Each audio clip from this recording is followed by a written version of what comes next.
Cet après-midi, nous aurons le plaisir de commencer avec Mme Michèle Fortin, du département des sciences géomatiques du Centre de recherche en géomatique à l'Université Laval. Possédant un baccalauréat en génie géologique, Michèle Fortin s'est d'abord spécialisée dans le domaine de la géophysique. En 1998, elle a complété une maîtrise en sciences géométriques à l'Université Laval, avec spécialisation en modélisation de l'incertitude spatiale et télédétection. Il y avait un D de trop. Après avoir travaillé en recherche et développement pendant plusieurs années pour des compagnies privées du domaine de la géométrie et de l'ingénierie, elle est de retour à la recherche en milieu universitaire depuis plus de 4 ans. En tant que professionnelle de recherche, elle participe à des activités liées à l'enseignement, ainsi qu'à plusieurs projets de recherche en géométrie et géographie. Ses principaux champs d'expertise sont à la modélisation conceptuelle multidimensionnelle, le développement d'applications SOLAP, Spatial Online Analytical Processing, la modélisation de l'incertitude spatiale et gestion de la qualité des données, la télédétection optique, vraiment de la misère avec ce mot-là, et le traitement d'images. Alors, Madame Fortin, c'est ça? Je vous laisse la parole. Merci. Donc, l'objectif du projet que je vous présente aujourd'hui était de produire un atlas cartographique en ligne qui permet de visualiser la distribution spatiale des vulnérabilités face aux risques croissants d'aléas climatiques. C'est un atlas qui s'adresse à l'intention des municipalités du Québec.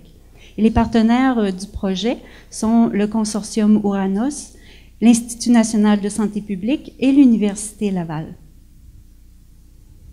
Les municipalités du Québec ont un rôle important à jouer dans la lutte et l'adaptation au changement climatique. Et les municipalités ont la possibilité d'agir sur 2 plans. Agir sur les causes des changements climatiques en faisant des choix qui vont favoriser une diminution des émissions de gaz à effet de serre. Et elles ont aussi la responsabilité de s'adapter en réagissant aux manifestations des changements climatiques, qui peut avoir un impact sur la santé, la sécurité et la qualité de vie des citoyens. Donc, pour limiter les émissions de gaz à effet de serre, les municipalités peuvent implanter des infrastructures urbaines qui favorisent et facilitent des comportements responsables, comme par exemple l'utilisation du transport en commun, l'utilisation les véhicules partagés, par exemple. Ça peut être encouragé par l'aménagement de voies réservées sur les routes. L'utilisation du vélo peut être encouragée par l'aménagement de pistes cyclables ou de systèmes de vélo partage, comme Bixi à Montréal, par exemple. Aussi, l'utilisation de voitures électriques peut être encouragée et facilitée par l'implantation de bornes de recharge. Donc, c'est quelques exemples. Donc, les municipalités aussi, sur l'autre plan, ont la responsabilité de limiter les risques qui sont liés aux manifestations des changements climatiques qui peuvent prendre la forme de divers aléas. Par exemple, les vagues de chaleur extrêmes ou canicules, les vents violents, les orages, tempêtes, verglas, la grêle, les tornades, les fortes pluies, aussi les dérèglements dans le cycle des saisons et du climat. Et l'augmentation en intensité et en fréquence de ces aléas entraîne des problématiques urbaines qui peuvent affecter la santé, sécurité et qualité de vie des citoyens, des problématiques comme les îlots de chaleur, les remontées de la nappe phréatique, glissements de terrain, inondations, effets de glace, érosion des rives, le ruissellement urbain, problèmes de drainage, etc. Et certaines interventions des municipalités sont possibles et sont nécessaires pour diminuer les impacts négatifs et les risques. Dans le cadre de notre projet, on s'intéresse particulièrement à 3 aléas, les vagues de chaleur extrêmes, les inondations et l'érosion des berges. Donc, le premier aléa qui nous intéresse, les vagues de chaleur ou canicules, ont un impact sur la santé des citoyens.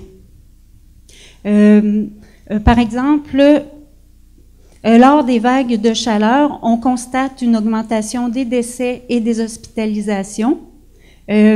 D'ailleurs, la vague de chaleur extrême est définie en fonction de seuils de température qui sont reconnus comme entraînant une hausse significative de la mortalité. Et évidemment, il y a des conditions urbaines qui peuvent empirer les problèmes lors des vagues de chaleur, et c'est le cas des îlots de chaleur. Comme on voit un exemple ici sur l'image, c'est Place des Festivals à Montréal. Donc, les îlots de chaleur où on constate des augmentations localisées des températures, et c'est comme un microclimat qui se crée, et les îlots de chaleur, comme on voit ici, sont caractérisés par peu ou pas de végétation, des grandes surfaces d'asphalte ou de béton. Et les effets négatifs des vagues de chaleur peuvent être diminués par des aménagements mieux adaptés, comme par exemple, ça a été mentionné plus tôt, les toitures vertes, le reboisement, l'aménagement de parcs en milieu urbain. C'est des stratégies qui peuvent contribuer à passer de l'îlot de chaleur urbain à l'îlot de fraîcheur. On a un exemple intéressant ici avec en basse ville de Québec, la rivière Saint-Charles, de naturalisation des rives, où le béton recouvrait les 2 berges sur 4 kilomètres. Donc, ça privait la rivière d'un écosystème qui était indispensable à sa santé. Des centaines de mètres de béton ont été arrachés et ont été remplacés par une abondante végétation, et c'est tout un milieu de vie qui a été recréé avec une faune, une flore abondante et en santé. Et la Ville de Québec a aménagé le parc linéaire de la rivière Saint-Charles, comme on le connaît aujourd'hui, pour que la population puisse en profiter. Donc, c'est un bel exemple. Le deuxième aléa auquel on s'intéresse, les inondations, quand on pense aux effets des inondations, on pense souvent aux dommages matériels, par exemple sur les propriétés, sur les infrastructures et aux conséquences économiques. Mais les inondations peuvent aussi mettre en danger des ressources naturelles, par exemple des réserves d'eau potable ou des écosystèmes fragiles. Comme on le voit sur l'image ici, on voit une fuite d'hydrocarbures qui est transportée dans des sols où on fait de la culture suite à une inondation. Ici, un autre exemple d'inondation récent, Rivière-Etchemin à Saint-Anselme. Les immenses blocs de glace qui sont entraînés peuvent avoir des effets beaucoup plus destructeurs que l'eau elle-même. Aussi, comme on le voit sur l'image de gauche, les effets de l'inondation, c'est des conséquences des conséquences matérielles, mais indirectement, ça peut avoir un impact sur la sécurité. Par exemple, si une route devient impraticable, comme sur l'image qu'on voit en haut, dans un cas d'urgence, ça peut constituer un obstacle critique. Par exemple, si c'est la seule route qui conduit à l'hôpital le plus proche. Donc, des conséquences indirectes sur la sécurité et la santé. Les effets destructeurs des inondations peuvent être réduits par des choix d'aménagement. Par exemple, en donnant accès à des mises à jour, une cartographie à jour des zones inondables où on restreint les constructions fragiles, les zones urbaines ou les infrastructures critiques.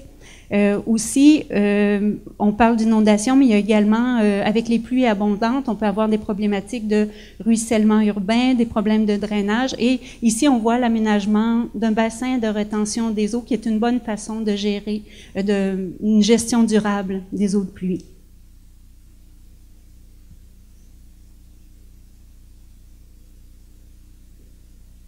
Le dernier aléa qui nous intéresse, l'érosion des berges dans le cadre du projet.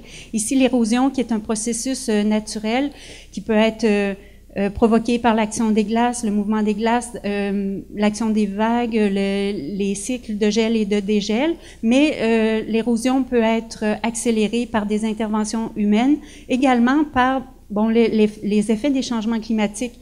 La hausse des températures, entre autres, fait que sur le fleuve, la prise des glaces se fait de plus en plus tard à l'hiver et la glace disparaît de plus en plus tôt au printemps.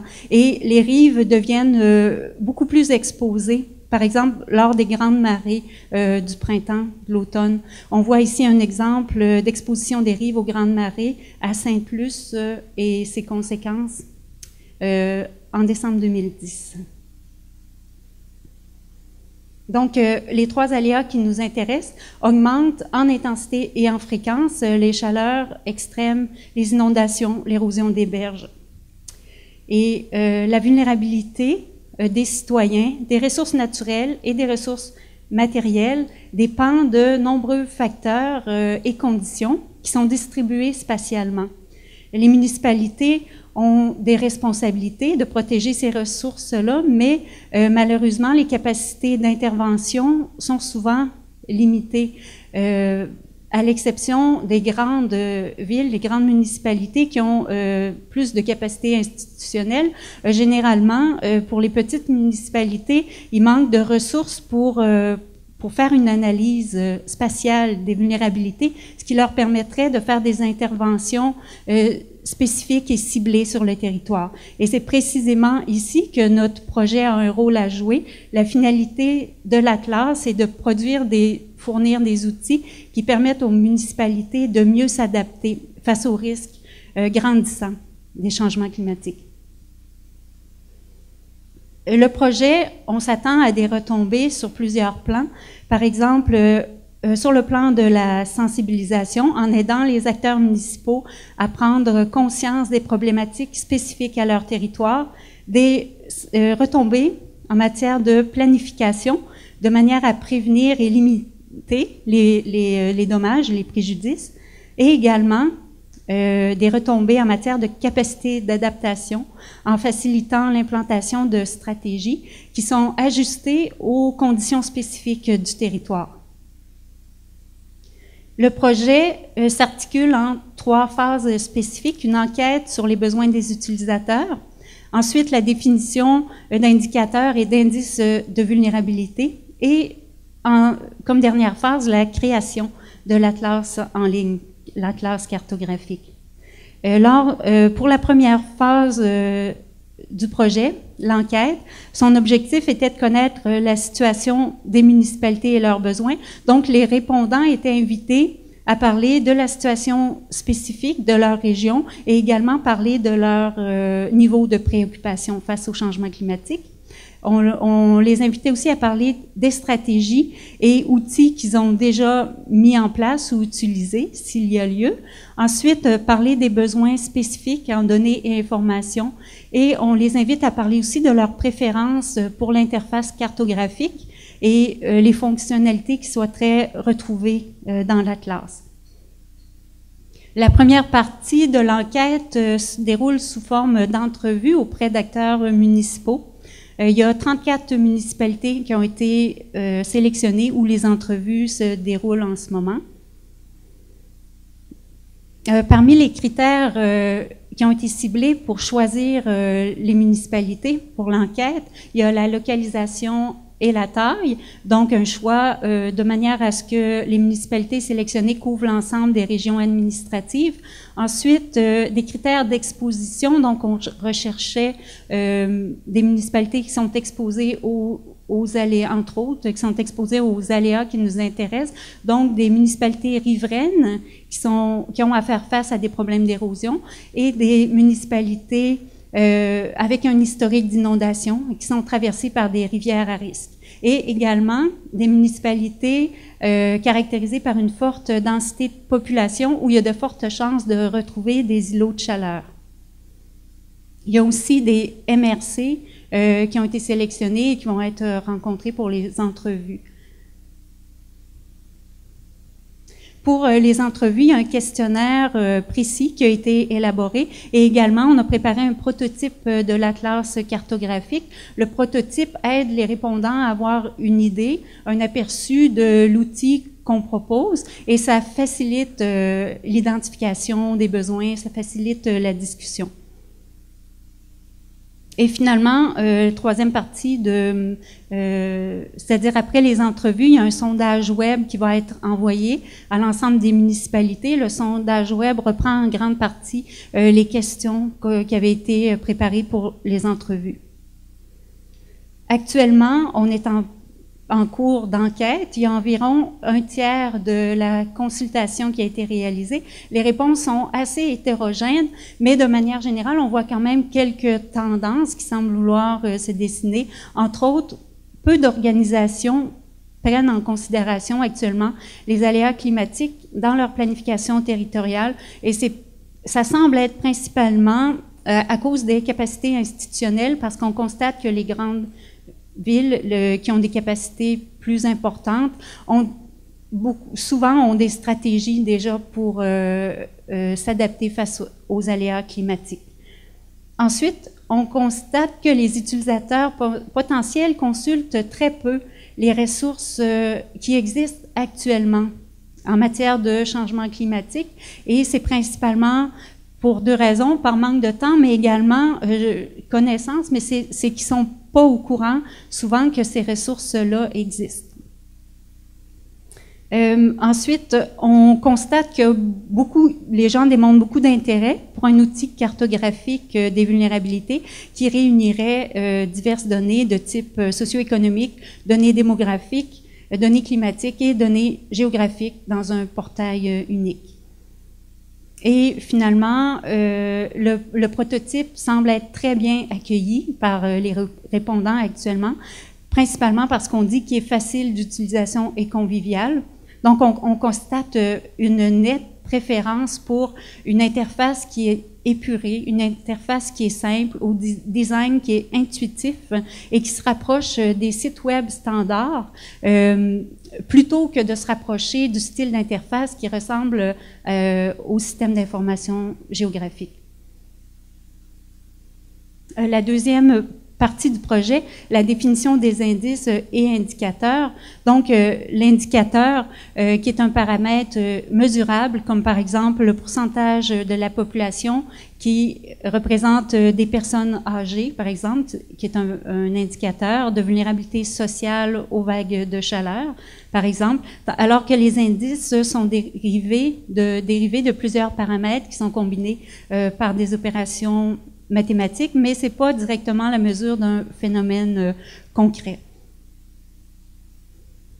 Avant de définir des indices de vulnérabilité, il faut s'assurer qu'on s'entend sur les définitions et les concepts. Parce que, par exemple, la notion de vulnérabilité, quand on se retrouve dans la communauté scientifique qui s'intéresse au changement climatique, est différente de la notion de vulnérabilité à l'intérieur de la communauté scientifique qui s'intéresse aux risques naturels. Si on utilise la terminologie de la communauté qui s'intéresse au changement climatique, la vulnérabilité peut être décomposée en deux facteurs, l'exposition et la sensibilité. L'exposition peut être assimilée à une probabilité d'occurrence de l'aléa. L'exposition a un lien aussi avec l'intensité et la fréquence de l'aléa. Par exemple, une zone inondable est un milieu qui est exposé aux inondations. Et quand on caractérise en disant à récurrence 20 ans ou à récurrence 100 ans, on fait référence à la fréquence de l'aléa. Ensuite, la sensibilité, elle, peut être assimilée à une prédisposition du milieu à subir des préjudices en présence de l'aléa. Donc, c'est une condition intrinsèque au milieu. Les éléments vulnérables ici, ou sensibles, peuvent être des sous-groupes de la population, comme par exemple les personnes âgées, peuvent être aussi des ressources naturelles, par exemple l'eau potable, des écosystèmes fragiles, et peut aussi être des ressources matérielles. Et finalement, la capacité d'adaptation est une notion qui va à l'inverse de la sensibilité. Plus un milieu a une grande capacité d'adaptation, moins il risque de subir des préjudices et dommages. Donc la sensibilité diminue. Ici, on voit une illustration des notions d'exposition et de sensibilité. Donc, des tempêtes de neige, comme on en connaît beaucoup, nous, ici au Québec. À gauche, c'est à Montréal. On voit la capacité d'adaptation qui est en pleine action. Les rues sont rapidement déblayées par des opérations de déneigement efficaces et la vie continue. Alors que pour un aléa climatique de même nature qui a eu lieu en janvier 2016, dans l'est des États-Unis, la tempête de neige a fait au moins 16 morts et a complètement immobilisé plusieurs grandes villes, dont New York. Donc, Montréal est davantage exposé à l'aléa climatique tempête de neige, mais est beaucoup moins sensible que New York, qui est beaucoup moins exposé, mais qui a une plus grande sensibilité. Pour chacun des aléas, on peut définir des indicateurs de sensibilité et des indicateurs d'exposition. Et les indices, donc on aura les indicateurs, et l'indice pourra générique là, pour avoir la forme qu'on voit ici. Donc, l'indice de vulnérabilité serait égal à un indice de sensibilité qui contient possiblement plusieurs indicateurs de sensibilité, pondérés par une capacité d'adaptation, plus un indice d'exposition, qui éventuellement pourrait contenir plusieurs indicateurs d'exposition.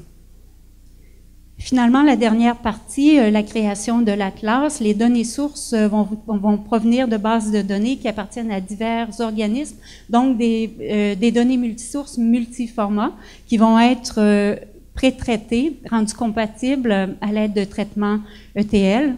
Donc, les indices précalculés vont être stockés comme les indicateurs dans une base de données centrale et un serveur cartographique open source, Map Server ou GeoServer, va permettre d'afficher sous forme cartographique les indices via Internet et le serveur cartographique va permettre de répondre aussi aux requêtes des utilisateurs lors de leur interaction avec la carte sur le site web cartographique. Je vais vous montrer un petit exemple du prototype qui a été créé pour l'entrevue. Excusez. Donc, c'est ça pour... OK. Ici, il s'agit de données fictives, donc il ne faut pas se fier à ce qu'on voit, c'est seulement pour aider les utilisateurs à discuter avec nous sur leurs besoins. Donc, pour chacun des aléas, chaleur extrême, chaleur extrême,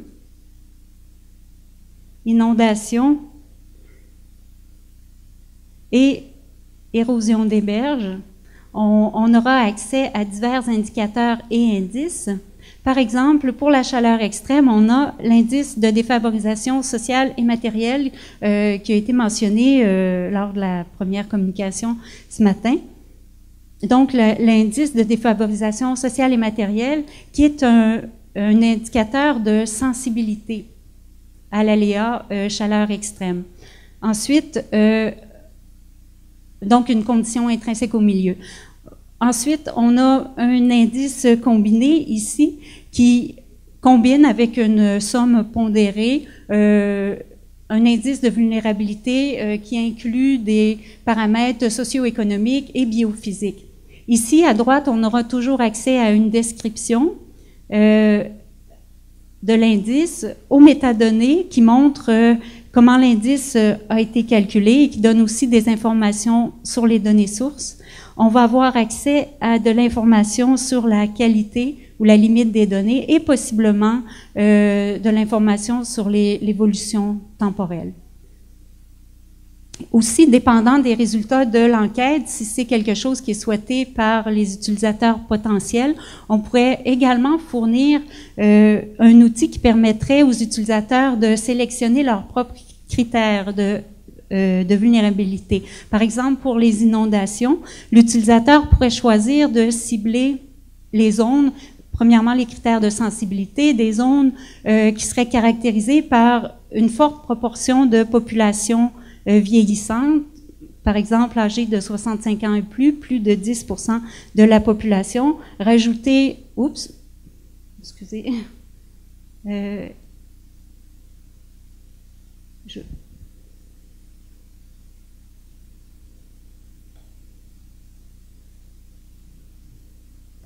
OK, excusez, on pourrait rajouter, par exemple, comme critère, plus de 10% de la population qui vit avec de jeunes enfants qui sont aussi plus vulnérables. Et on combine les critères de sensibilité avec un opérateur. On peut rajouter également des critères d'exposition, par exemple zone inondable à récurrence 20 ans. On lance la requête et ici, ce qui est affiché, qui est fictif, il ne faut pas se fier à ce qu'on voit ici, c'est les résultats, les zones qui sont caractérisées par les critères de vulnérabilité qui ont été choisis par l'utilisateur.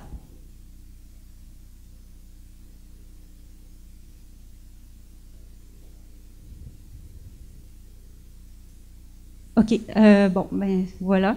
Donc, le projet a débuté, c'est quand même assez récent, le projet a débuté à l'automne 2015. À court terme, l'avancement qui est prévu, l'analyse des résultats de l'enquête, qui est encore en cours, va se faire à l'été 2016, et également la poursuite de la définition des indicateurs et indices va se faire à l'été 2016.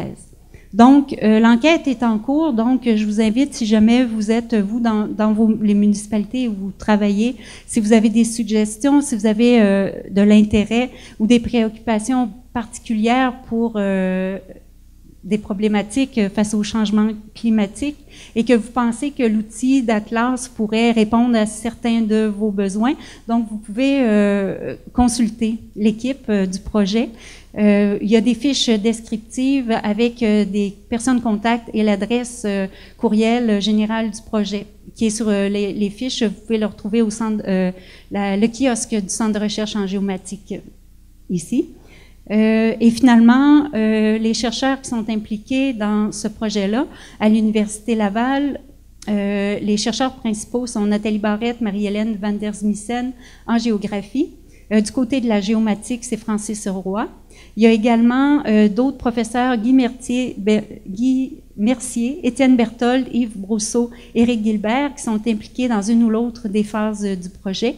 2 professionnels de recherche sont impliqués, Benoît Lalonde et moi-même.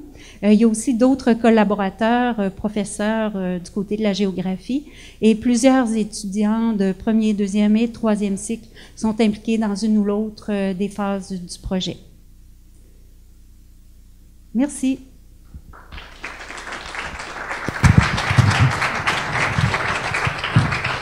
Merci beaucoup, Madame Fortin. Est-ce qu'il y aurait des questions? Oui, bonjour, félicitations. C'est un travail très, très intéressant. Je sais que c'est sûrement pas de votre ressort, mais si les municipalités découvrent qu'elles ont certaines vulnérabilités qui sont aiguës, par exemple, où peuvent-elles se référer pour adopter des nouvelles pratiques? Pour, si, par exemple, vulnérabilité aux périodes de chaleur, etc., que font-elles? Où vont-elles frapper à la porte pour dire, bon, je dois développer un plan d'action pour protéger ma population contre tel aléa? Bien, c'est sûr que cet outil-là, entre autres, un des objectifs, c'est de donner un outil qui permet de donner des arguments, par exemple, aux gens qui pourraient vous financer pour des interventions ciblées. Si l'outil vous permet pas seulement d'aller dire on a un gros problème, mais qu'en plus vous pouvez le démontrer avec un outil comme celui-là, ça va pouvoir servir d'argument supplémentaire. Puis ça, c'est un des objectifs, en fait, du projet, c'est de fournir des outils pour mettre de la pression, pour faire comprendre qu'il y a des besoins. Les données qui vont résulter de cet atlas-là, est-ce qu'ils vont être intégrables dans d'autres outils cartographiques, dans d'autres SIG, autres que le site web que vous voulez développer? C'est ce qu'on souhaite, mais c'est aussi la question qu'on pose lors de l'enquête pour savoir si c'est quelque chose qui est souhaité par les répondants. Et si oui, ben, ça pourrait être un service, par exemple, service WMS ou service WFS, qui permettrait d'utiliser les données et de les amener de votre côté, de les utiliser avec vos autres données. On va voir à la suite de l'enquête si c'est quelque chose qui va être appliqué ou non.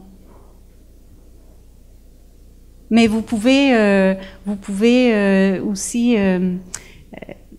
ben en fait, vous, ça vous intéresserait? Je Je suis du ministère des Affaires municipales, puis je pense que dans les applications, entre autres comme Territoire, où ce que ces données-là peuvent être couplées avec toutes les données de la CRIGEO que Territoire diffuse, ça peut être très intéressant pour en consultation pour les MRC. OK, parfait. Ben c'est ça, on pose la question, puis je pense que c'est un peu la tendance dans les réponses là, qu'on voit.